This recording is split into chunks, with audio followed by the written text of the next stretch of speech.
كريم بعد أعوذ بالله من الشيطان الرجيم كنتم خير أمة أخرجت للناس تأمرون بالمعروف وتنهون عن المنكر وقال تعالى يا أيها الذين آمنوا قاتلوا الذين يلونكم من الكفار وليجدوا فيكم غلظة واعلموا أن الله مع المتقين وقال تعالى الحج أشهر معلومات فمن فرض فيهن الحج فلا رفث ولا فسوق ولا جدال في الحج وما تفعلوا من خير يعلمه الله وتزودوا فإن خير الزاد التقوى واتقون يا أولي الألباب وعن أبي سعيد الخدري رضي الله تعالى عنه قال سمعت رسول الله صلى الله عليه وسلم يقول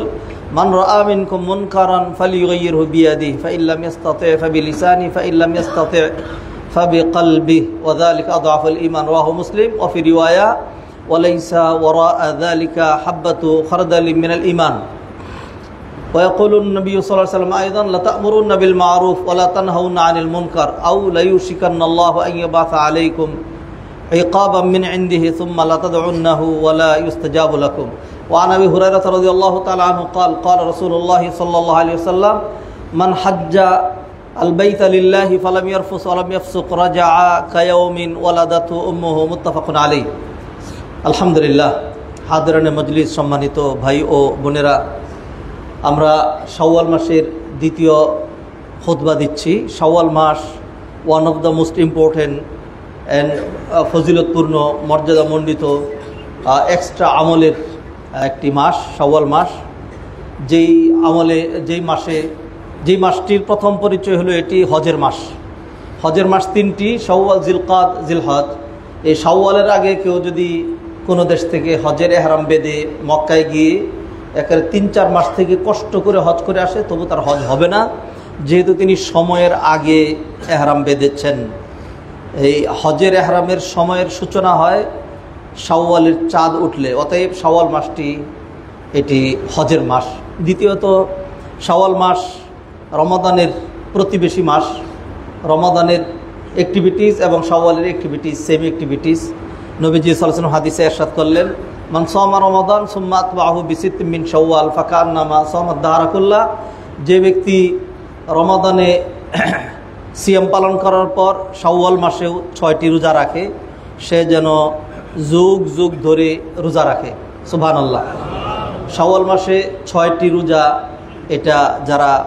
সিয়াম পালন করে তাদের জন্য খুবই সহজ একটা করে রাখেন দুটো করে রাখেন 3টা রাখেন একটা না রাখেন ভেঙে রাখেন যেমনি খুশি পুরো মাসে মাত্র 6টা রোজা রাখলে হয় সোমবার রাখেন বৃহস্পতিবার রাখেন আইয়ামুল বিদ রাখেন তাহলেই তো মানে 6টি রোজা হয়ে গেল অনেকেই ইতিমধ্যে 6টি করে ফেলেছেন কেউ আদাদি করেছেন কেউ হয়তো আমরা শুরু করিনি যারা এখনো শুরু করিনি শুরু করে দেব ইনশাআল্লাহ 6টি রোজা আমরা রাখব আল্লাহ আমাদেরকে তৌফিক এনায়েত করেন মুআজ্জাজ হাদিরিন আজকে আমরা দুটো বিষয় ধরে আলোচনা করব একটি পূর্ব প্রতিশ্রুত বিষয় যেটি আমরা হজ কেন্দ্রিক হজ নিয়ে আলোচনা করব যদিও আমাদের মসজিদে প্রতি বছরে নেই এবারও আমরা ইনশাআল্লাহ হজ প্রশিক্ষণ ব্যবস্থা রাখব এবং সেটি ঘোষণা করে দেওয়া হবে আমরা মাগরিব টু এশা কয়েকদিন একটানা আমরা ইনশাআল্লাহ যারা হজে যাবেন তাদের জন্য এবং যারা যাবেন না তাদের জন্য হজ কি কেন হজের গুরুত্ব ফজিলত ইত্যাদি আমরা আলোচনা করব তবে জুমার দিন যেরকম সবাই আসেন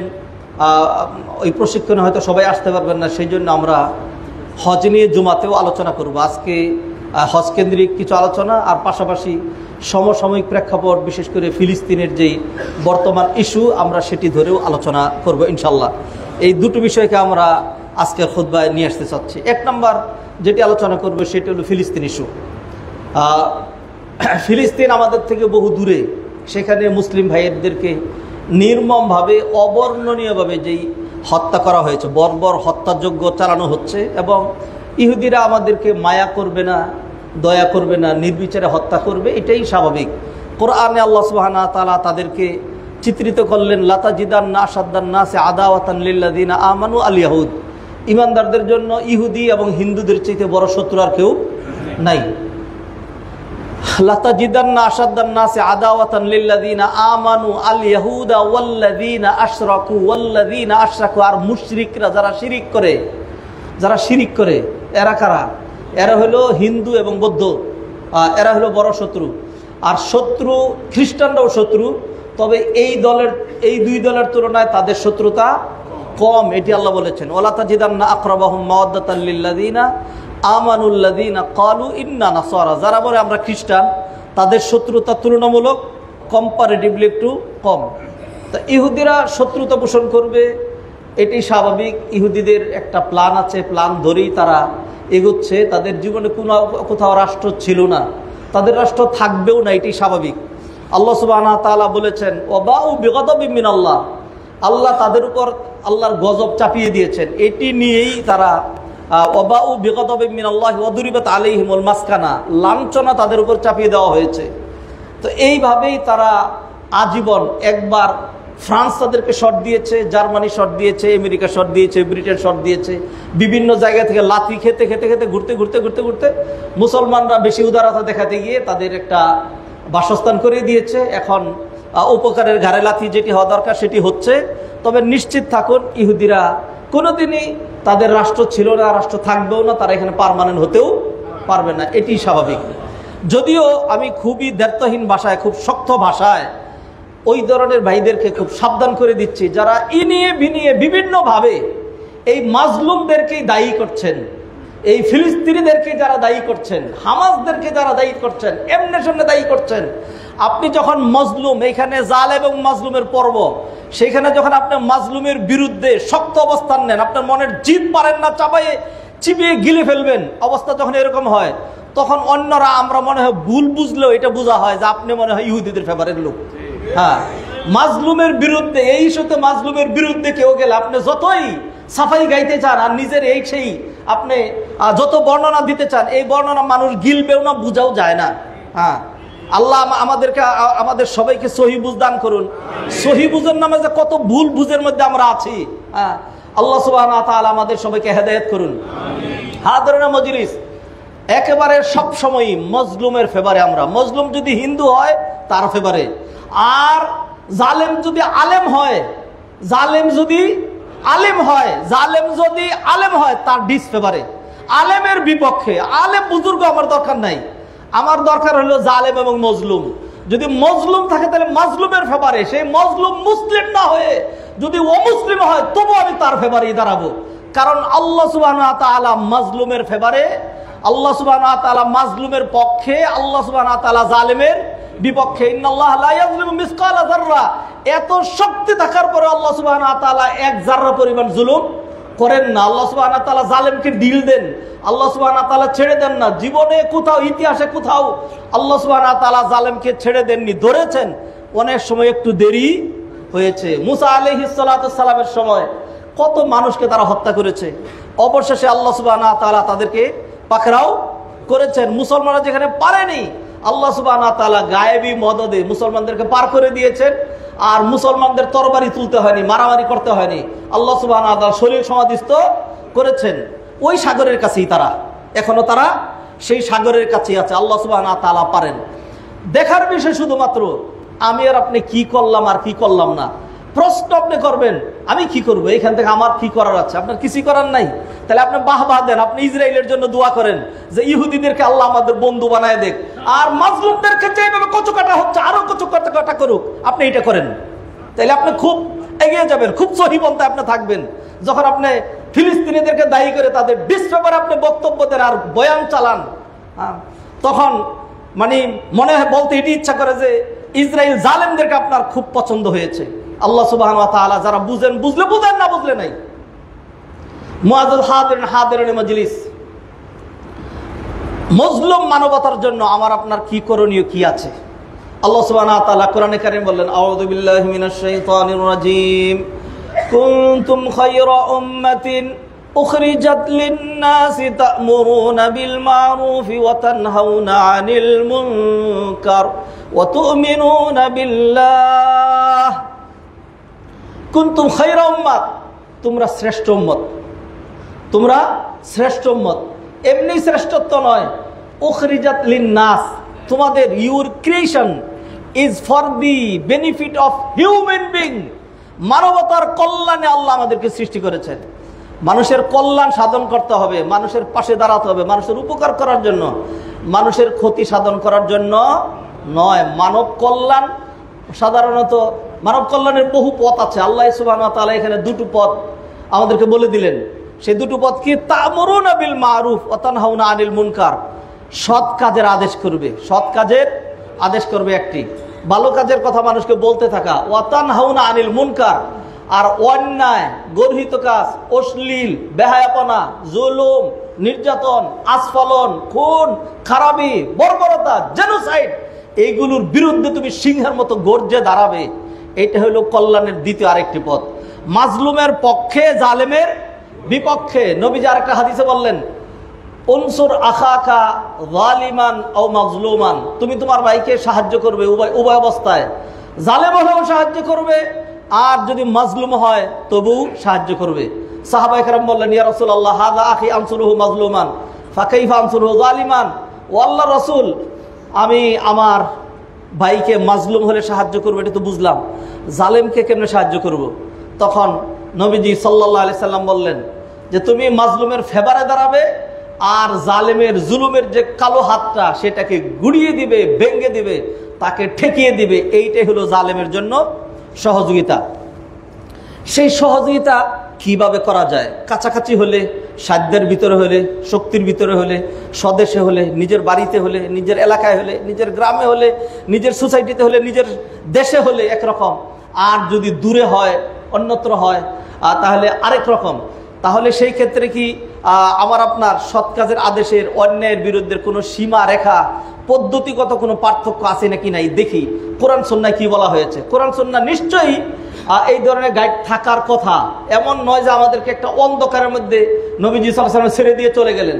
তিনি আমাদেরকে একটা স্পষ্টতার উপরে, একটা পরিপূর্ণ ধর্মের উপরে রেখে গিয়েছেন। মুসলিমের সহিহ হাদিস, আবু সাঈদ খুদরী রাদিয়াল্লাহু তাআলা আনহু বর্ণনা করছেন, আল্লাহ রাসূল সাল্লাল্লাহু আলাইহি ওয়াসাল্লাম ইরশাদ করেছেন, মান রাআ মিনকুম মুনকারান ফালইয়ুগাইয়িরহু বিয়াদি, তোমাদের মধ্যে যে কেউ কোনো অন্যায়, জুলুম, নির্যাতন, বর্বরতা, জিনা, ব্যভিচার, চুরি, চামারি, জুলুম, তারপরে হলো করাপশন ইত্যাদি দেখবে, ফালইয়ুগাইয়িরহু বিয়াদি।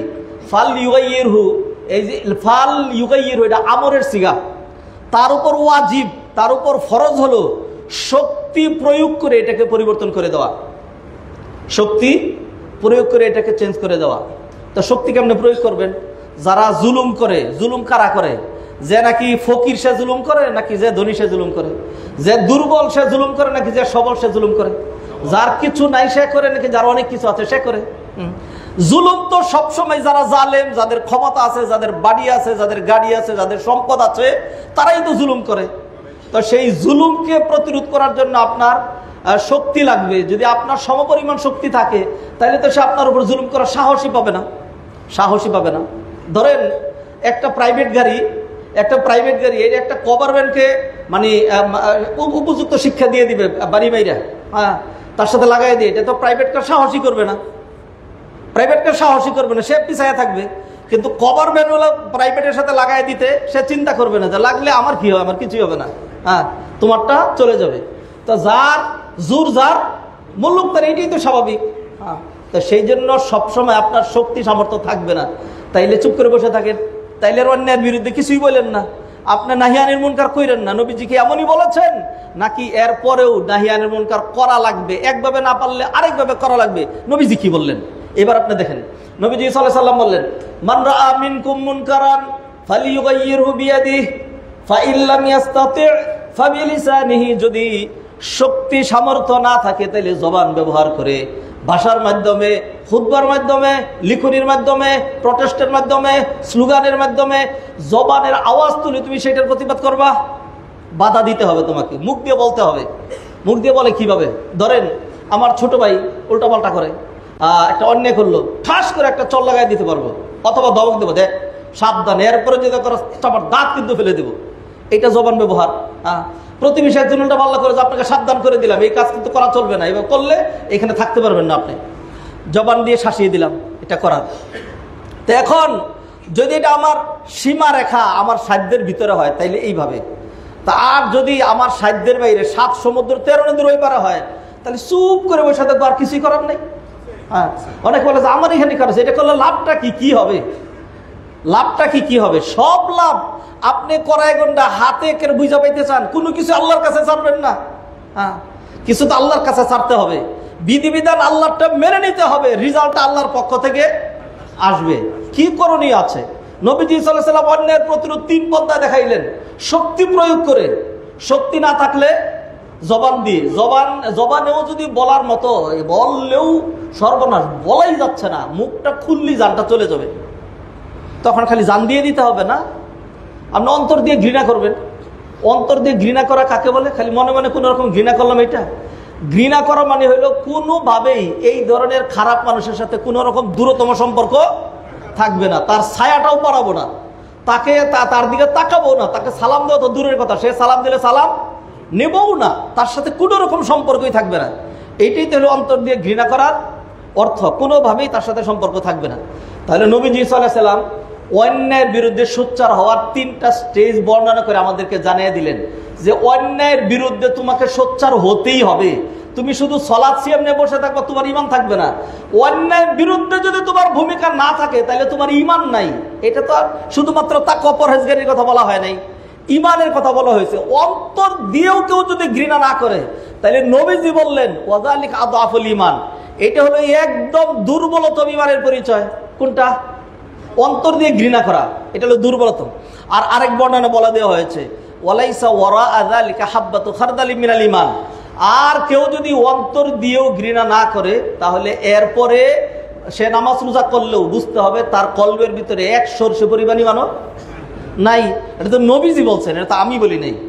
1 সরষে পরিমাণ কত ঈমান আছে নাকি নাই এটা তো আপনার মনের অবস্থা দিয়ে বোঝা যাচ্ছে। ঈমান আছে নাকি নাই এটা আপনার ভূমিকা দিয়েই বোঝা যাচ্ছে। ঈমান পরীক্ষা মাঝে মধ্যে নিজেরা ঈমান পরীক্ষা করবেন, সবসময় তার ডাক্তারের কাছে যাওয়া যায় না। এই যে ডাক্তারের কাছে গেলে ডাক্তার আপনার প্রেশার মাপে, ডাক্তারের কাছে গেলে ডাক্তার আপনার সুগার মাপে। এই জন্য যারা রুগী এরা নিয়মিত একটা প্রেশারের মেশিন কিনে নিয়েছে, হাতে লাগায় সে সুইচ দিলেই এটা রিডিং বলে যে আপনার প্রেশার এত আছে। আচ্ছা, আবার একটা মেশিন আছে, একটু ব্লাড বের করে মেশিনে দিলেই ওই মেশিন বলে যে আপনার সুগার এত। এটা হলো দৈনন্দিন আপনি নিজে পরীক্ষা করবেন। তো ঈমান আছে নাকি নাই নবীজি সাল্লাল্লাহু আলাইহি ওয়াসাল্লাম পরীক্ষা দিয়েছেন আমাদেরকে, যে এইভাবে পরীক্ষা করে তুমি বুঝবা তোমার ঈমান আছে নাকি নাই। 1 নাম্বার নবীজি সাল্লাল্লাহু আলাইহি ওয়াসাল্লাম ইযা সাররাতকা হাসানাতুকা ওয়া সাআতকা সাইয়্যাতুকা ফাআনতা মুমিন, যদি ভালো কাজ হলে তোমার মনের মধ্যে ভালো লাগে, আর খারাপ কাজ উল্টাপাল্টা গুনার কাজ হলে যদি মনের মধ্যে কষ্ট লাগে তাইলে বুঝবা তোমার ঈমান আছে। আর যদি এমন হয় ভালো হইলেও যা, খারাপ হইলেও তা, জামাতে নামাজ পড়লেও যা, নামাজ না পড়লেও তা, দান সদকা করতে পারলেও যা, আর চুরি চামারি করলেও তাই, মনের মধ্যে কোনো পরিবর্তন যদি না থাকে তাইলে বুঝতে হবে কি নেই, ঈমান নাই। যেমন আমি বুঝাই, ধরেন একটা মানুষ শুয়ে রয়েছে, ডাক দিলাম এই ওঠো ওঠো, উঠে না, নড়ে না।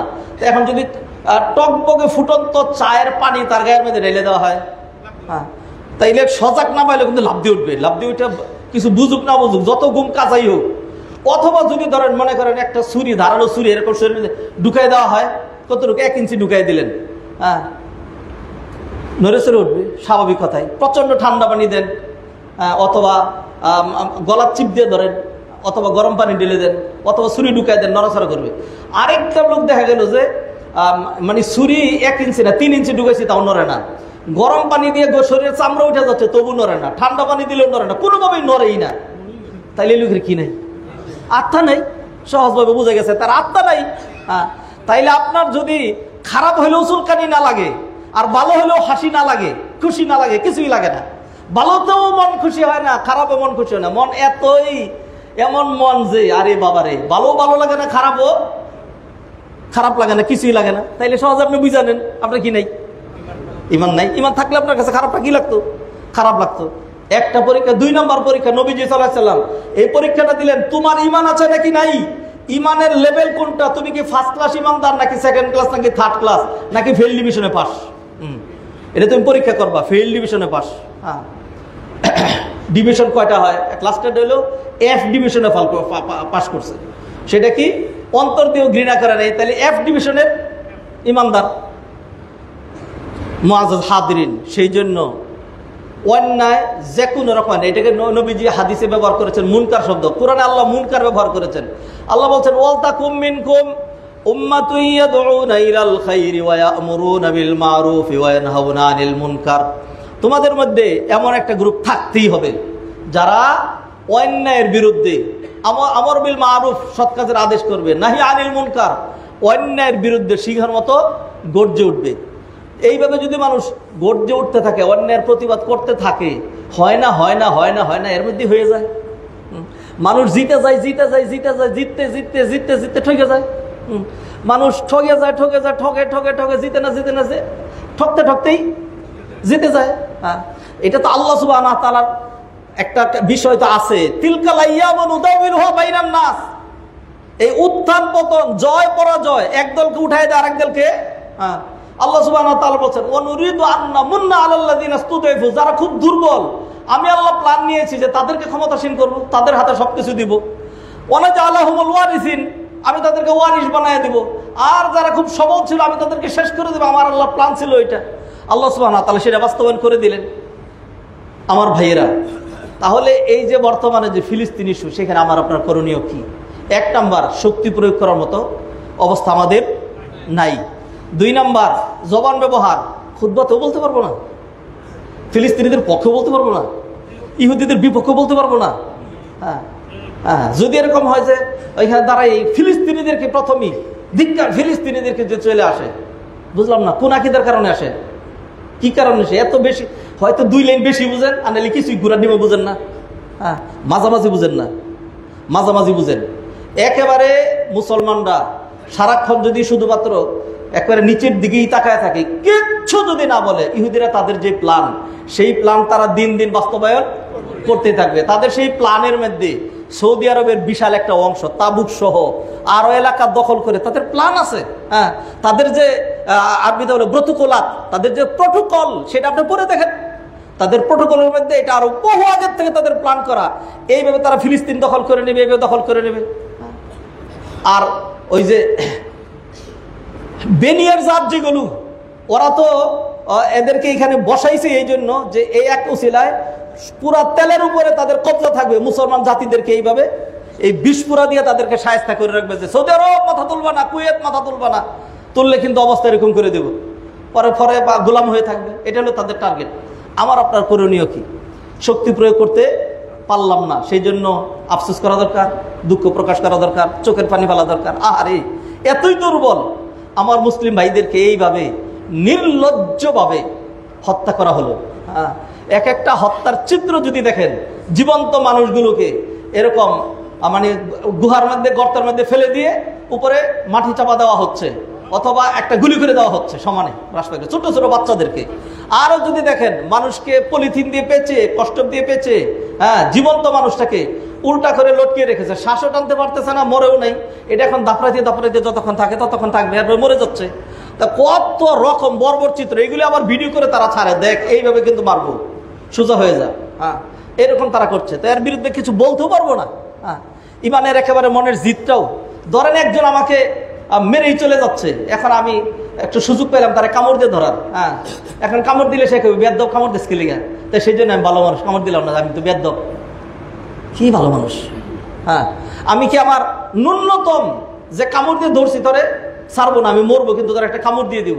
হ্যাঁ, এই কামড়টাও দিব না, এটুকু করবেন না, আপনি বেশি ভালো মানুষ, এত ভালো তো ভালো না। হ্যাঁ, কিছুই বলবেন না, হ্যাঁ, হাইসে দিবেন। মুআজ্জাজ হাদিরিন, জবান দিয়ে প্রটেস্ট করার তো সুযোগ আছে। জবান দিয়ে আপনি বলতে পারেন যে খুতবায় বলেন, মানুষকে বলেন, এতটুকুন বললেই। যেহেতু বিষয়টা যদি শুধু মুসলমানদের মধ্যে সীমাবদ্ধ হতো তাহলে বিষয় ছিল একরকম, যেহেতু এটা ওয়ার্ল্ড ওয়াইড বিশ্বময় এটার বিষয়, তো সেই ক্ষেত্রে সেইখানেই আমার আপনার একটা স্লোগান দেওয়া, একটা প্রটেস্ট করা। হ্যাঁ, অবশ্যই সেইটা আমাদের দেশে তথাকথিত রাজনৈতিকভাবে বা অথবা নিন্দনীয় মানুষ যেটা করে, মিছিল মিটিং মানি হলো গাড়ি দোকানপাট ভাঙচুর করা, মানুষের সমস্যা করা, অবশ্যই সেইগুলি নয়। এই ধরনের কোনো মিছিল মিটিংয়ের পক্ষে জীবনে কোনোদিন বলিও নাই, এই ধরনের কোনো মিছিল মিটিংয়ে যাইও নেই। কিন্তু নবীজি সাল্লাল্লাহু আলাইহি সাল্লামের মানহানি করা হচ্ছে, একটু সাউন্ড তোলা, যারা এগুলি করে, যে সমস্ত দেশ এগুলিকে প্রশ্রয় দেয়, তাদের একটু মানে রক্তচক্ষু তাদেরকে দেখানো। আপনি ভালো মানুষের সেটাও দেখাইবেন না যে করো, আমার ইচ্ছা আছে দেখো, চুপ করে থাকলাম, এটা তো না, এরকম তো না। তাইলে তো মানুষ আরো বেশি সাহস পেয়ে যাবে। সেই ক্ষেত্রে কি করা দরকার? সেই ক্ষেত্রে মিছিল, মিটিং, প্রটেস্ট, প্রপাকাণ্ডা এমনভাবে করা, এটা মিডিয়ার যুগ, আধুনিক যুগ। এই যুগে আপনি যা করলেন এটা সারা বিশ্বমে চলে যাবে। দিনের ক্ষেত্রে তো খুব ভালোই বুঝছেন, এখন ইউটিউবের মাধ্যমে, ফেসবুকের মাধ্যমে মাশাআল্লাহ বহুত কামাই রোজগার ভালোই চলছে। দিনের দাওয়াত বুঝছেন যে এইগুলি ব্যবহার করা যায়, তাইলে প্রটেস্টের ক্ষেত্রে এইগুলি ব্যবহার করা যায় না? তো সেই জন্য সারা বিশ্ব যেখানে দেখবে, এখন আপনি বলেন যে আমি আমার মতো বাধা দিচ্ছি, আমি আমার মতো করে ঘরের ভিতরে লুকাইয়া সুরের মতো বাধা দিচ্ছি, আপনার এই বাধায় কি আসা যাবে মানুষের? আজকে যদি এমন হয় যে 2 লক্ষ মানুষ একসাথে গর্জে উঠছে, তো এইটা বিশ্বময় সমস্ত জায়গায় প্রচারিত হলো, আমার এটা দেখে অন্য মানুষ উদ্বুদ্ধ হবে, আরেকটা অমুসলিম তারও সচেতনতা বৃদ্ধি হবে। এইভাবে জনপদ তৈরি হইতে হইতে একটা পর্যায়ে রাজা বাদশাহ, রাষ্ট্রনায়ক যারা আছে তাদের উপর একটা চাপ প্রয়োগ হবে, পরে ধীরে ধীরে আল্লাহ সুবহানাহু ওয়া তাআলা এর মাধ্যমে একটা ভালো রেজাল্ট দিবেন, সেই আশাই তো এটা করা। এটা তো আমরা বলি না, একজনে মনে করবেন যে আপনি মিছিল করলেই কি ওই বোমা আর ফাটবে না, মিছিল করলেই কি গুলি বন্ধ হয়ে যাবে। এটা সবাই বুঝে না, মিছিল করলে এটা হয়ে যাবে না। কিন্তু এটা তাদেরকে একটু রক্তচক্ষু দেখানো, অথবা ন্যূনতম আমার যে একটা ভূমিকা সেটা কি করা, পালন করা। আমি তো এর বেশি পারছি না। অতএব সেই জন্য যে যেইভাবে পারেন, আজকে অনেক ভাইদেরকে দেখলাম যে আজকে বংশাল থেকে আহলে হাদিসের ভাইদের উদ্যোগে আজকে জুমার পরে তাদের প্রটেস্টের অ্যারেঞ্জ করা হয়েছে। এটা করবেন, এটা প্রতিরোধ, এটা একটা চিত্র। আগামীকাল অনেক শায়েখরা প্যালেস্টাইন সলিডারিটি মুভমেন্টের উদ্যোগে আয়োজিত হয়েছে মার্চ ফর গাজা, আগামীকাল 3টা সোহরাওয়ার্দী উদ্যানে। এইটা আরেকটা। তো এই ধরনের উদ্যোগ যেগুলো, এই উদ্যোগগুলোকে স্বাগত জানানো দরকার, এই উদ্যোগগুলোর সাথে একাত্মতা পোষণ করা দরকার। আমিও এই উদ্যোগের সাথে একাত্মতা পোষণ করছি, কারণ এটা ছাড়া আমাদের আর কি করার আছে, অন্তত ন্যূনতম এইটুকুন করা। হাদারানে মজলিস, সম্মানিত ভাই বোনেরা, হজ নিয়ে কিছু কথা বলবো, সময় নাই। মানে ফিলিস্তিনের যে সিচুয়েশন, এটা যারা দেখছেন তারা দেখছেন, আর যারা দেখেন না হয়তো আমরা সেটা ভাবি না। এমন কঠিন অবস্থা, এটা বর্ণনা দেওয়ার মতো কোনো ভাষা মানুষের নেই। যে কোনো ইতিহাসে এই ধরনের হত্যাযজ্ঞ বিরল, এই ধরনের হত্যাযজ্ঞ বিরল। ছোট্ট বাচ্চা, নারী পুরুষ, নিরপরাধে, কোনো কিছু করা নেই, সাধারণ মানুষ নির্বিচারে মারা হচ্ছে। এটা কি আপনি মনে করেন শুধু হামাসের কারণে? আর হামাস মানে হামাস কেন হবে না? আপনি হলে তো আপনিও হামাস হতেন, আমি হলেও হামাস হতাম। কেন হতাম না? যদি দেখি আমার সামনে আমার বোনের ইজ্জত নষ্ট হয়েছে, আমার বাবাকে মেরে ফেলা হয়েছে, আমার ঘর ভেঙে ফেলা হয়েছে, আমার গাড়ি নেই, আমার খাবার নেই, কিছু নেই, আমার সব গেছে, তখন আমি বলতাম যে আমি বেঁচে থেকে লাভ নাই, আমি মরবো, 10টারে নিয়ে মরবো। পরে তো আমাকে নাম দিবেন আপনি, তখন হামাস অথবা সন্ত্রাসী। তো এই ধরনের সন্ত্রাসী কে হয় না? সবই করলেন আপনি, আমি যখন একটু প্রতিরোধ করলাম, আমার জানটা মেরে ফেলছেন আপনি, আমি যখন একটু থুক দিলাম তখন আপনি করলেন বেয়াদব। এইটাই তো বিশ্বময় হচ্ছে হাদরিন। অতএব খামাখা শুধু একতরফা হামাস রিয়া করে, অথবা যে দেখলাম কোনো শায়েখ এটা বলতেছেন, হামাস এটা ইহুদিদের তৈরি, ইহুদিরা নিজেরা তৈরি করছে। এটা কোন শায়েখ, কোন ধরনের শায়েখ এটা আমি বুঝলাম না। যে হামাস নাকি ইহুদিদের তৈরি, ইহুদিদের তৈরি হয়ে তারা জেহাদ করে নিজেদের দান দিয়ে দিচ্ছে।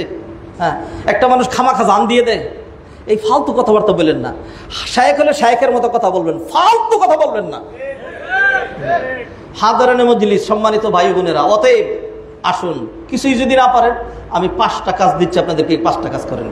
1 নাম্বার, ব্যক্তিগত দোয়ায় ফিলিস্তিনিদের জন্য দোয়া করেন, চোখের পানি ছেড়ে দেন, কাঁদেন, কাঁদেন, তাদের জন্য দোয়া করেন। কেন করবেন না? নবীজি বলছেন, তারাল মুমিনিনা ফি তারাহুমিহিম ওয়া তাআতুফিহিম ওয়া তাওয়াদ্দিহিম কামাসালিল জাসাদিল ওয়াহিদ। মুমিনদেরকে তোমার এই ভূখণ্ড ভিত্তিক ভাগ করতে বলা হয় নাই, সারা বিশ্বের মুসলমানদেরকে নবীজি সাল্লাল্লাহু আলাইহি ওয়াসাল্লাম বলেন একটা শরীরের মতো।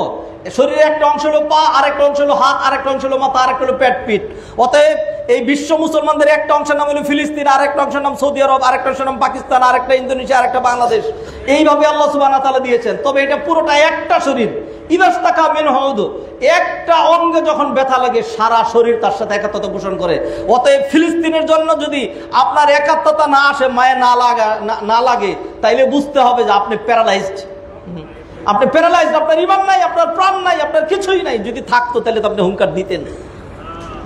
অতএব আমার আপনার করণীয় কাজ আছে, সেই কাজটা আমার আপনার করা লাগবে। তাহলে 1 নম্বর বলছি ব্যক্তিগতভাবে দোয়া করা। 2 নম্বর মসজিদে মসজিদে কুনুতে নাজেলা শুরু করে দেন। কুনুতে নাজেলা, নাজেলা মানে মুসিবা, বিপদ আসলে, মুসলিম জাতির উপর বিপদ আসলে নবীজি সাল্লাল্লাহু আলাইহি ওয়াসাল্লাম সালাতের মধ্যেই রুকু থেকে দাঁড়ায় এরপরে দোয়া করতেন এবং সেইখানে তিনি লানত করতেন ইহুদি অন্যান্যদের উপরে। একজনকে দেখলাম ফেসবুকে যে অভিশাপ করেন না, অভিশাপ করা জায়েজ নেই। ওরে কি সুন্দর ইহুদিদের জন্য দরদ, কি সুন্দর মাসালা শিখছে, অভিশাপ করা জায়েজ নেই, মানে মুসলমানদেরকে হত্যা করছে। এখন ইহুদিদেরকে অভিশাপ করা যাবে না। তা নবীজি যে বললেন আল্লাহুম্মা আনিল কাফারাতা ওয়াল মুবতাদিআতা ওয়াল ইয়াহুদা ওয়াল মুশরিকিন, এই দোয়া আপনি কি করবেন? এটা অভিশাপ কারে করবেন? ইমানদারদের অভিশাপ করা জায়েজ নেই। আপনাকে বুঝতে হবে ইমানদার এবং বেঈমান দুইটা এক জিনিস নয়। অতএব 1 নম্বর ব্যক্তিগতভাবে দোয়া করেন। 2 নম্বর কুনুতে নাজেলা চালু করেন। 3 নম্বর আপনি বক্তব্য, লিখনি, প্রচারণা, খুতবা, মিছিল, মিটিং এইগুলোর মাধ্যমে প্রটেস্ট করেন। 4 নম্বর এইভাবে আপনি রাষ্ট্র সরকারের উপর চাপ প্রয়োগ করেন, সরকারিভাবে যেন উদ্যোগ নেয়, সরকার যেন হুঙ্কার দেয় যে আমি আমি আমি আমি রেডি হচ্ছি, 50,000 সোলজার পাঠাবো আমি ফিলিস্তিনের ব্যাপারে। এইভাবে যেন উদ্যোগ নেয়। এই কথা আমার কথার উপর সিদ্ধান্ত হচ্ছে না, এটা আমি এমন নয় যে সিদ্ধান্ত দিয়ে দিচ্ছে, এটা না, আমি এক্সাম্পল হিসাবে বলেছি। এইভাবে যদি সারা বিশ্ব থেকে মুসলমানরা বলে আর যদি এইভাবে শুরু হয়ে যায় তাইলে দেখবেন যে সর্বনাশ।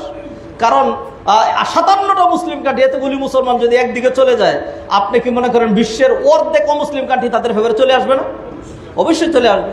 তখন 2-4টা যারা আছে ওরা আর এখানে সাহস পাবে না। সেই জন্য আপনার তো একটু হুঙ্কার দেওয়া দরকার, গল্প বলি একটা, এটা গল্পের গল্প, কোরআন না হাদিস না, বুঝানোর জন্য, হিকমত নেওয়ার জন্য। এক সাপ নাকি পীর সাহেবের কাছে মুরিদ হয়েছে। আমাদের তো পীরদের এরকম উদ্ভট গল্প টল্প পাবেন, বেগুন জিকির করে, বাঘ পর্যন্ত পীর সাহেবরে চিনে। আরো কত রকম হাসির গল্প আছে, এই ধরনের একটা হাসির গল্প। পরে পীর সাহেব তার দর্শ দিছে, পরে তো সে আর এখন কিচ্ছু করে না। পরে একদিন মানুষ লাকড়ি টুকাইতে তারে টুকায় নিয়ে যখন চুলার ভিতরে দিয়ে দিছে, তখন আগুনে অর্ধেক পুইরে টুইরে পরে সেখান থেকে উঠে এসে পীর সাহেবের কাছে যে হুজুর আপনি তো দর্শ দিলেন, এখন তো আপনার দর্শ মাইনা শেষ করে চুলা চলে গেছিলাম। কেন? আপনার আমার কিছু করতে না করছেন। তখন পীর সাহেব বলতেছে যে আরে গাধা, তোরে কিছু মানুষের কামড় দিস না, যখন তোরে ধরছে তখন এটা ফুস মারতে তো নিষেধ করছিলাম, ফুস করলে তো সে আর তোরে এই অবস্থা করতো না। তো ভাইয়েরা, এটা কথার কথা বললাম, এটা গল্প, এইখান থেকে একটা হিকমত নেন। তো ধরেন কিছুই করতে পারলাম না, একটা হুঙ্কারও দিতে পারবো না। ধরেন আপনি কুকুরে কামড় মারবেন, এটা তো সাজে না, কিন্তু কুকুর যখন কামড় দিতে আসে তখন লাঠিও নাই, একটা ভাবভঙ্গিও করতে পারবেন না যে দিচ্ছি কিন্তু তোরে, এটাও করতে পারবেন না। এতই গাদা মুসলিম জাতি। হাত এই কাজটা করুন। আর একটা কাজ, সেটা হলো ইসরায়েল, তাদের আজকের যে অবস্থা, এটা তাদের অর্থনীতির জোরের কারণে একেবারে সত্যিকার অর্থে বয়কট শুরু করে দেন। তাদের যত রকম পণ্য আছে সব টোটাল বয়কট করতে শুরু করে দেন।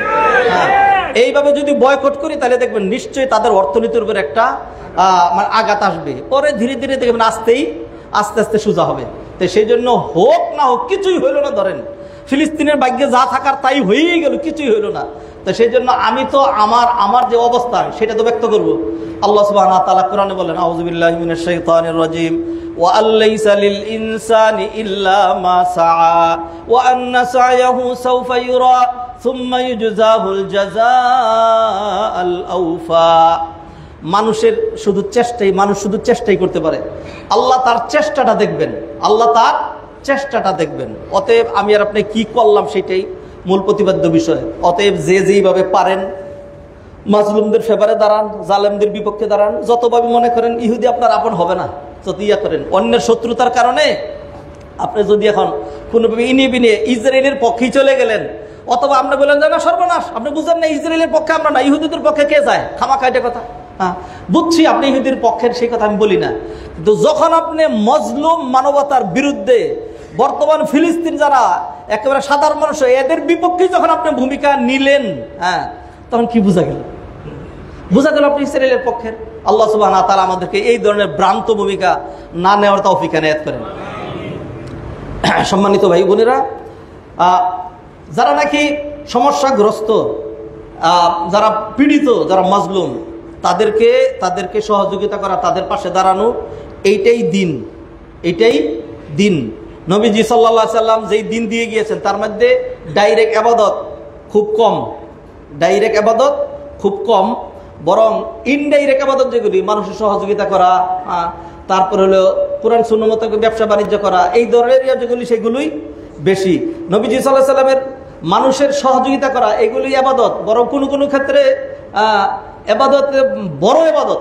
যেমন একটা হাদিস নবীজি বলছেন, লান আমশিয়া মা আখিন ফি হাজাতিহি খায়রুম মিন সিয়ামি শাহরিন ওয়া আতিকাফিহি ফি মসজিদি হাযা। আমি যদি আমার কোনো ভাইয়ের একটা প্রয়োজন পূর্ণ করতে পারি তাহলে একটানা 1 মাস রোজা রাখা এবং মসজিদে নববীতে ইতিকাফ করার চেয়ে বেশি উত্তম এটা। কারণ কি? কারণ এটা সিয়ামটা আর মসজিদে ইতিকাফ করা এটা আল্লাহর জন্য, আর ওইটা হলো বান্দার জন্য, ওইটা বান্দার জন্য। আল্লাহ সুবহানাহু ওয়া তাআলা গনি, আল্লাহ সুবহানাহু ওয়া তাআলা মুস্তাগনিন। আপনি 1 মাস ইবাদত করেন নাই, দীর্ঘদিন গুনাহ করছেন, একবার তওবা করলে আল্লাহ কি করে দিবেন? মাফ করে দিবেন। আর বান্দার পাশে দাঁড়াইলে এটা মানে বান্দার হক আদায় করলে এটা আল্লাহর হক আদায় করা হয়। আল্লাহ সুবহানাহু ওয়া তাআলা কিয়ামতের দিন বলবেন, ইবনা আদম, ও আদম সন্তান, মারিতু ফালাম তাউদনি, আমি তো অসুস্থ হয়েছিলাম, তুমি যে আমার দেখতে আসলা না। আবার বলবেন, ইস্তাতআমতুকা ফালাম তুতইবনি, খানা চাইলাম, খানা দিলা না যে। ইস্তাসকাইতুকা, তোমার কাছে পানি চাইছিলাম, পানি যে দিলা না। তখন বান্দা বারবার বলবে, কাইফা আউদুকা ওয়া আনতা রব্বুল আলামিন, আরে আপনাকে কেমনে সেবা শুশ্রূষা করি, আপনি তো রব্বুল আলামিন, আপনাকে কেমনে খানা দেই, আপনি তো রব্বুল আলামিন। তখন আল্লাহ বলবেন, আম্মা আলিমতা আন্না আব্দি ফুলানান কানা মারিদান, তুমি দেখো নাই আমার ওই বান্দাটা অসুস্থ ছিল, আমার ওই বান্দাটা সমস্যাগ্রস্ত ছিল, আমার ওই বান্দা ক্ষুধার্ত ছিল। যদি তাকে সহযোগিতা করতে, যদি তাকে খাওয়াতে, যদি তাকে দেখতে যেতে, তাইলে আমি আল্লাহকে তার কাছেই পেয়ে যেতে। অতএব বান্দার যে সমস্যা সেটাকে আপনি হালকা চোখে দেখবেন না। নবীজি সাল্লাল্লাহু আলাইহি সাল্লাম আরো হাদিস রয়েছে, সেটা হলো আপনি যদি কোনো মানুষের একটা প্রয়োজন পূর্ণ করতে যান, কোনো মানুষের একটা প্রয়োজন যদি পূর্ণ করতে চান, আর আপনি যদি সেইটা প্রয়োজনটা যদি পূর্ণ করতে পারেন, মানমাশা বিহাক্কে আখিহি লিয়াকদিয়াহু, কোনো মানুষ যদি তার কোনো ভাইয়ের প্রয়োজন মিটাইতে যায়, ফালাহু বিকুল্লি খুতওয়াতিন সাদাকা, তাহলে আল্লাহ সুবহানাহু ওয়া তাআলা তার প্রতিটা কদমের মধ্যে একটা করে সাদাকা দিবেন। তাহলে ফিলিস্তিনিদের জন্য যদি প্রটেস্ট মিছিল করা হয়, তাহলে এইটার মধ্যে কদমে কদমে সব পাবেন আপনি, যেহেতু সমস্যাগ্রস্ত। আরেকটা হাদিসের মধ্যে বলা হয়েছে, আহাব্বুল আমাল ইলাল্লাহি সুরুরুন তুদখিলু আলা মুসলিম আও তাকশিফু আনহু কুরবাতান আও তাকদি আনহু দাইনান আও তাতরুদু আনহু জুআন। উত্তম আমল, আব্দুল্লাহ ইবনে ওমর বর্ণনা করেছেন, আল্লাহর কাছে উত্তম আমল কি? একজন মুসলমানের অন্তরে একটু আনন্দ খুশি ঢুকায় দেওয়া, তার একটা সমস্যা দূর করে দেওয়া, তার ঋণটা পরিশোধ করে দেওয়া, অথবা তার ক্ষুধাটা দূর করে দেওয়া, এইগুলো আল্লাহর কাছে খুব উত্তম আমল। আরেকটা আমল আপনাদেরকে শুনিয়েছিলাম, আবু হুরায়রা রাদিয়াল্লাহু তাআলা বলেছেন, আস-সাই আলাল আরমালাতি ওয়াল মিসকিন কাল মুজাহিদি ফি সাবিলিল্লাহ, একজন মিসকিন এবং একজন বিধবার সমস্যা দূর করার জন্য কেউ যদি এগিয়ে যায়, চেষ্টা সাধনা করে, তাহলে তার উদাহরণ হলো কাল কাইমিল্লাযী লা ইয়াফতুর ওয়া কাস-সাইমিল্লাযী লা ইফতির, রাত জেগে ইবাদতকারী, ওই কিয়ামুল লাইল পালনকারীর অবস্থা মতো, যে সারা রাত ইবাদত করে ক্লান্ত হয় না, আর ওই রোজাদারের মতো যে একটানা রোজা রাখলে রোজা ভাঙে না। মানে দিনের বেলা সিয়াম, রাতের বেলা কিয়ামের যে সওয়াব। মজলুম মানবতার পাশে দাঁড়ালে, মান যাহাবা ফি আমরিন লিআখিল মুসলিম ফাকুদিয়াত হাজাতুহু কুতিবাত লাহু হাজ্জাতুন ওয়া উমরাহ ওয়া ইন লাম ইউকদা কুতিবাত লাহু উমরাহ। কোনো ব্যক্তি যদি কোনো মুসলমানের কোনো সমস্যা দূর করার জন্য এগিয়ে যায়, আবার বলি ও ভাইয়েরা, আবার বলি, কোনো মানুষ যদি, আপনার প্রতিবেশীর একটা সমস্যা আছে, একটা মুসলমানের একটা সমস্যা সমাধান করার জন্য আপনি এগিয়ে গেলেন, এগিয়ে গিয়ে যদি তার সমস্যাটা সমাধান হয়ে যায় আপনার মাধ্যমে, তাইলে আল্লাহ আপনাকে একটা মাকবুল হজ এবং একটা মাকবুল উমরা, এই দুইটার সব দিবেন। আচ্ছা, ওয়া ইন লাম ইউকদা, আর যদি সমাধান না হয়, তাইলে আল্লাহ সুবহানাহু ওয়া তাআলা আপনাকে একটা মাকবুল উমরার সব দিবেন। অনেক ঠকে গেলেন না মুআজ্জাজ হাদিরিন? জানি না, দুইটা পয়েন্ট আলোচনা রাখতে চেয়েছি, সময় শেষ, চলমান ইস্যুতে আর কথা বলতে চাচ্ছি না। আল্লাহ সুবহানাহু ওয়া তাআলা সত্যি মনে রাখবেন, ভুলে যাবেন না, সিচুয়েশন পাল্টাইতে বেশি সময় লাগে না। আজকে ফিলিস্তিনিদের সিচুয়েশন, তাদের অবস্থা কখনোই আমরা বাংলাদেশিদের চেয়ে খারাপ ছিল না। বাড়ি ছিল, গাড়ি ছিল, সব ছিল, এবং এইটা এমন এক এলাকা যার কথা আল্লাহ কোরআনে বললেন, সুবহানাল্লাযী আসরা বিআবদিহি লাইলাম মিনাল মাসজিদিল হারাম আল্লাযী বারাকনা হাওলাহু। আল্লাহ যে এখানে বারাকা দিয়েছেন, নবীদের আগমনের জায়গা ছিল, এখানে কেবলা ছিল, এটা মুসলমানদের কেবলা। বাংলাদেশ কোনোদিনও মুসলমানদের কেবলা ছিল না। এইখানে এত অগণিত নবী বাংলাদেশে আসে নাই, তো তাদের সিচুয়েশন এত খারাপ হয়ে গেছে, আমাদের সিচুয়েশন খারাপ হইতে পারে না? নবীজি সাল্লাল্লাহু আলাইহি সাল্লাম বললেন, যদি কোনো মুসলমান আরেকজন মুসলমানের সামনে লাঞ্ছিত হয়, মাজলুম হয়, জুলুমের শিকার হয়, আর সে কামনা করছিল যে আমার এই ভাই যদি আমার পাশে দাঁড়াইতো, আমার একটু সহযোগিতা করতো, কিন্তু সে সহযোগিতা করলো না, জবান খুললো না, তাইলে আল্লাহ সুবহানাহু ওয়া তাআলা এই লোকেরে ওই রকম বিপদের সম্মুখীন করা ছাড়া মৃত্যু দিবেন না। অতএব ফিলিস্তিনের এখন চাচ্ছে যে আমার মুসলমান ভাইয়েরা যদি আমাদের পাশে দাঁড়াইতো, আমরা তো দাঁড়াইলাম না। তাহলে আল্লাহ পারেন, আল্লাহ যেন না করেন, আল্লাহ যেন আমাদেরকে মাফ করে দেন, তাদেরকে মাফ করে দেন বলি আমিন।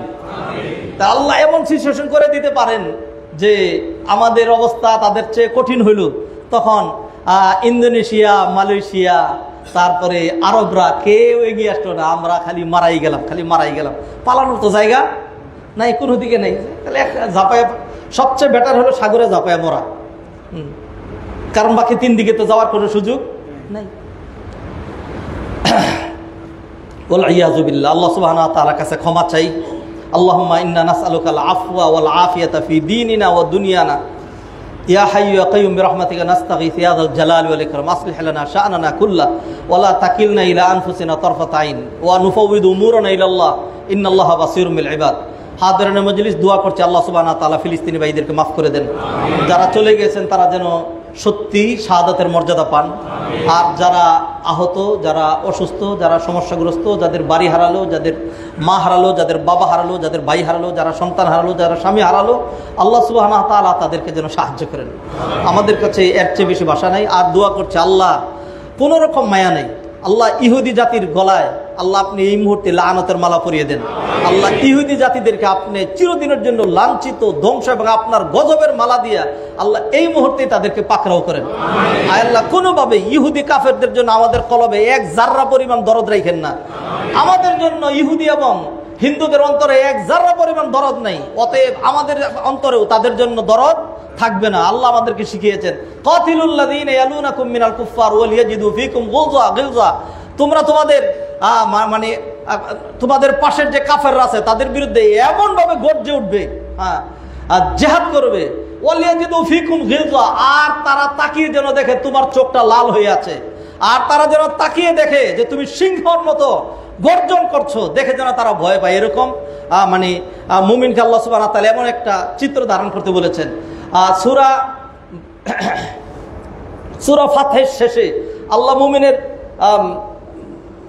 দুইটা বৈশিষ্ট্য উল্লেখ করেছেন। একটা হলো রুহামা উবাইনাহুম, মুমিনরা পরস্পর হবে খুব দয়াদ্র হৃদয়ের, খুব নরম, আর কাফেরদের ক্ষেত্রে মুমিনরা হবে খুব গরম। আশিদ্দা ও আলাল কুফার রুহামা উবাইনাহুম, চিত্র পাল্টে গেছে। এখন মুসলমানদের জন্য আমাদের মায়া লাগে না, আর অমুসলিমদের জন্য খুব ভক্তি লাগে। আল্লাহ সুবহানাহু ওয়া তাআলা আমাদেরকে হেদায়েত করেন। আকুলু কওলি হাযা ওয়া আস্তাগফিরুল্লাহ লি ওয়া লাকুম ওয়া লিসাইরিল মুসলিমিন ফাস্তাগফিরুহু ইন্নাহু গফুরুর রাহিম।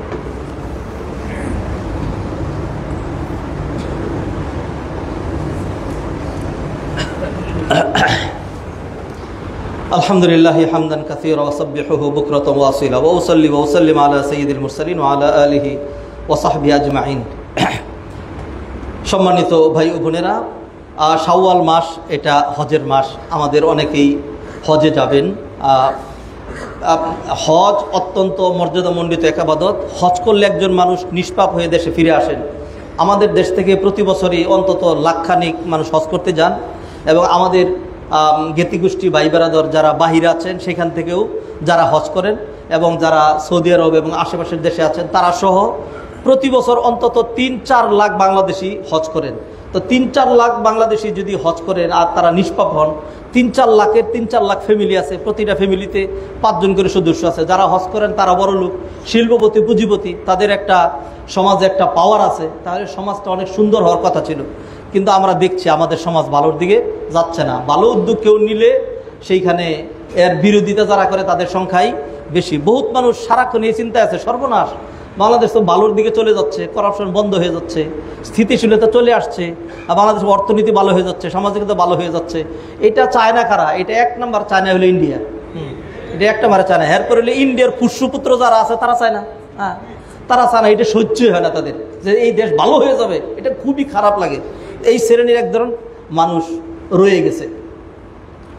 তো দেশ খারাপের দিকে যাচ্ছে। কেন যাচ্ছে?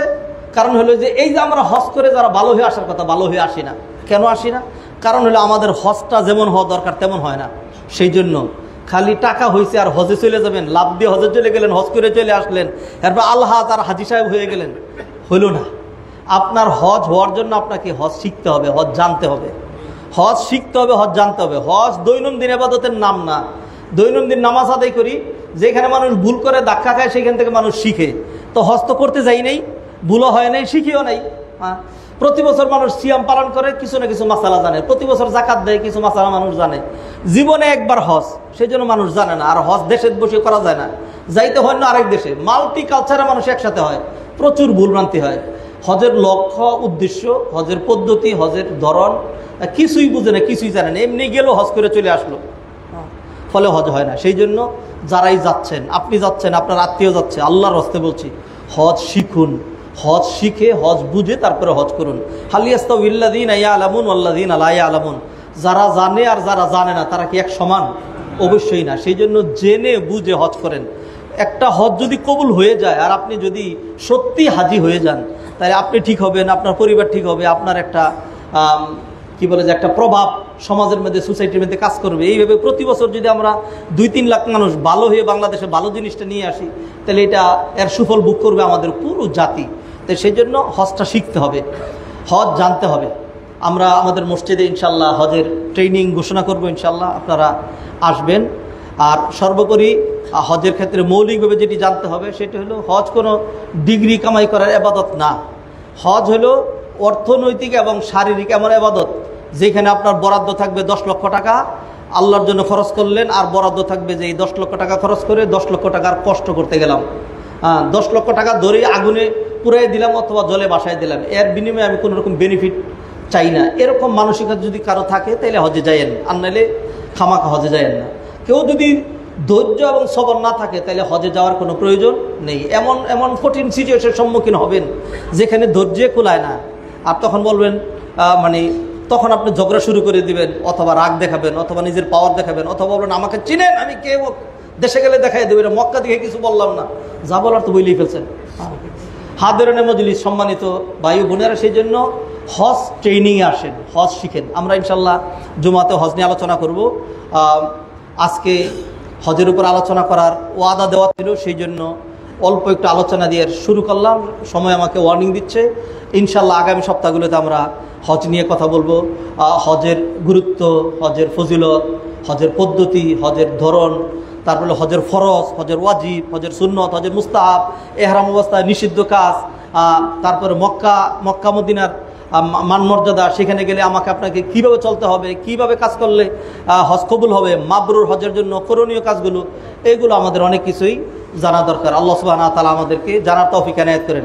অতএব যারা হজে যাচ্ছেন, শুধু ঘরে বসে থাকেন না, শুধু টাকা দিয়েই পার পেয়ে যায়েন না, পড়াশোনা করুন, শায়েখদের শরণাপন্ন হন। যেখানে হজের ট্রেনিং হচ্ছে, বিভিন্ন মসজিদে ট্রেনিং হচ্ছে, আপনি সেই ট্রেনিংগুলো শিখুন এবং একটা প্রত্যয় গ্রহণ করবেন যে হজ কিভাবে করব। হজ মাদানী তরিকায় হজ করলে করা দরকার নেই, কাসেমি তরিকায়, দেওবন্দি তরিকায়, হানাফি তরিকায় হজ করা দরকার নাই। একটাই প্রত্যয় হবে। আমি হজ ফরজ হয়েছে 9ম হিজরিতে, 10ম হিজরিতে নবীজি হজ করেছেন, এরপরে নবীজি আর সময়ই পান নাই, আর হজ করেন নাই, একবারই হজ করেছেন। অতএব নবীজির হজ নিয়ে একতলাফ হওয়ার কোনো কথা নাই। নবীজি যেইভাবে হজ করেছেন ওইভাবে হজটা করা লাগবে, এটা যেন দৃঢ় প্রত্যয় হয়। আপনি সেখানে গিয়ে খামাখা বলবেন নবীজি তো হজ করছিলেন এরকম, যে কিন্তু এরপর একটা কিন্তু লাগাবেন, এই বেয়াদবি কিন্তু ডাল লাগায়েন না। হ্যাঁ, নবীজি হজ করছিলেন, নবীজি আরাফায় জোহর 2 রাকাত আর আসর 2 রাকাত পড়লেন, আর আপনি গিয়ে সেখানে বললেন যে আমি তো বড় মুফতি নবীজির চেয়ে, সেই জন্য আমি আসরের সময় আসর করি, কারণ আসরের ওয়াক্ত হয় নাই। হ্যাঁ, কি বড় বড় মুফতি আমাদের দেশের, তারা গিয়ে জোহরের সময় জোহর পড়ছেন আর আসর পরে পড়ছেন। কেন কি, আমি একজন আলিম, কি আমার বন্ধু, একই ক্লাসমেট, হ্যাঁ, কারণ কট্টর মাযহাবী হওয়ার কারণে জিজ্ঞেস করলাম যে মাগরিব এশা তো ঠিকই দেরিতে পড়ছেন, ওই নবীজির তরিকা মেনে নিচ্ছেন, মুজদালিফে দেরিতে পড়ছেন, তো এইখানে আসরটা কেন পড়ছেন না? মাগরিব তো দেরিতে, ওয়াক্ত আগে হয়ে গেছে, সেটা পড়া যাবে, কিন্তু জোহরের সময় আসরের ওয়াক্ত হয় নাই। আর কোরআনে আল্লাহ বলে দিয়েছেন ইন্নাস সালাতা কানাত আলাল মুমিনিনা কিতাবাম মাওকুতা, আল্লাহ ইমানদারের উপর সময় মতো নামাজ ফরজ করছেন। তো আমি জিজ্ঞাসা করলাম এই আয়াতটা আপনার দাদার উপরে নাজিল হয়েছিল নাকি নবীজির উপরে? তো নবীজির উপরে যদি নাজিল হয়ে থাকে তো এই আয়াতের অর্থ নবীজি বুঝেন নাই, আসরের ওয়াক্ত যে হয় না এটা নবীজি বুঝেন নাই। অতএব খামাখা ওই সমস্ত গুয়ার তুমি বাদ দিয়ে, যে উত্তরা কেন্দ্রীয় মসজিদের খতিব সাহেব বলছে, মাদানী সাহেব বলছে, মাদানী সাহেবের মতো মাদানী সাহেব ঢিল মেরে ফেলাই দেন। মাদানী তরিকায় হজ করলে হবে না, কাসেমি তরিকায় হজ করলে হবে না, দেওবন্দি তরিকায় হজ করলে হবে না, মাযহাবের তরিকায় হজ নয়, হজ হবে নবীর তরিকায়। এই একটা প্রত্যয় গ্রহণ করুন, জানুন নবীজি সাল্লাল্লাহু আলাইহি ওয়াসাল্লাম কিভাবে হজ করেছিলেন, সেইভাবে হজ করে তারপর আল্লাহর কাছে দোয়া করুন যে আল্লাহ এইবার আমার হজটা কবুল করেন। নবীজির উল্টা করে সব হজের রুকুন আরকান গুরুত্ব না দিয়ে অন্যভাবে হজ করে যে আল্লাহ তুমি হজ কবুল করো, নিশ্চিত থাকেন আল্লাহ হজ কবুল করবেন না। কারণ হলো আপনি নবীজির উল্টা নতুন আর একটা তরিকা আবিষ্কার করেছেন। অতএব সকল ক্ষেত্রেই নবীজি সাল্লাল্লাহু আলাইহি ওয়াসাল্লাম যেইভাবে ইবাদত করতে বলেছেন সেইভাবে যদি ইবাদত না করা হয় তাহলে ইবাদত কবুল হবে না। দুইটা তরিকার একটা তরিকা বাদ গেলে ইবাদত কবুল হবে না। একটা হলো ইবাদত absolutely must be done only for Allah, in another word Ikhlas, absolute ইখলাস লাগবে, শুধু আল্লাহর জন্য ইবাদত করতে হবে। দুই নাম্বার নবীজির তরিকাতেই হইতে হবে, নবীজি ইবাদত যেমনি দিয়েছেন অমনি হইতে হবে, অন্য কোন তরিকা ইবাদত করলে হবে না।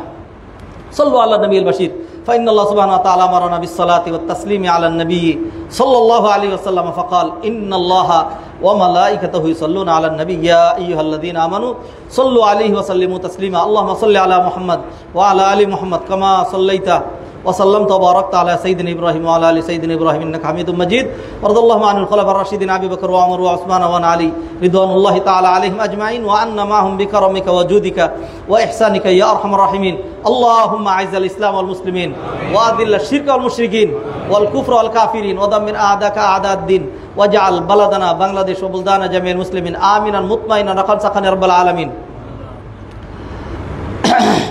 اللهم يا حي يا قيوم برحمتك نستغيث يا ذا الجلال والإكرام اللهم أعز الإسلام والمسلمين اللهم اخذل الكفرة والمبتدعة واليهود والمشركين اللهم إنا نجعلك في نحورهم ونعوذ بك اللهم من شرورهم اللهم زلزل أقدامهم اللهم شتت شملهم اللهم مزق جمعهم اللهم خرب بنيانهم اللهم دمر ديارهم اللهم انصر إخواننا المستضعفين في كل مكان اللهم انصر إخواننا الفلسطينيين اللهم انصرهم على عدوك وعلى أعدائهم يا رب العالمين ربنا آتنا في الدنيا حسنة وفي الآخرة حسنة وقنا عذاب النار ربنا تقبل منا إنك أنت السميع العليم وتب علينا إنك أنت التواب الرحيم سبحان ربك رب العزة عما يصفون وسلام على المرسلين والحمد لله رب العالمين.